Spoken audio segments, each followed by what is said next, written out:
Welcome to the Tech Egg. Don't get scrambled. Enjoy the video. You start by confirming the Xbox model and firmware so you know which shift lock method applies. Plug in or sync the controller now. A wired connection reduces input lag and pairing issues. Once done, go to Settings, then Devices and Connections, then Accessories. This path lets you access controller profiles and button mapping quickly. Make sure to back up or note your existing profile before changing anything, because you'll revert if the new lock behavior isn't what you expect. Next, create a new controller profile to isolate changes and avoid breaking defaults.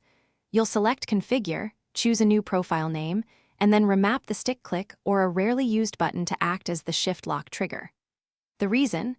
Dedicated mapping prevents accidental toggles and preserves normal inputs. After remapping, save the profile and assign it to a controller slot, typically slot 1, so the console applies it automatically when you play. Test briefly in a lobby to confirm the mapping works. Now enable the profile and test shift lock in an actual game environment so you can verify movement and camera behavior together. If the lock is unresponsive or behaves oddly, update the controller firmware and reassign the profile. Firmware mismatches often break custom mappings.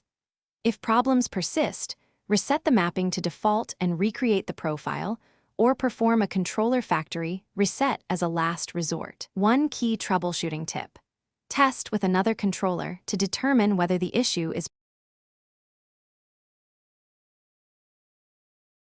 Thanks for watching. Consider subscribing if I helped unscramble your problems.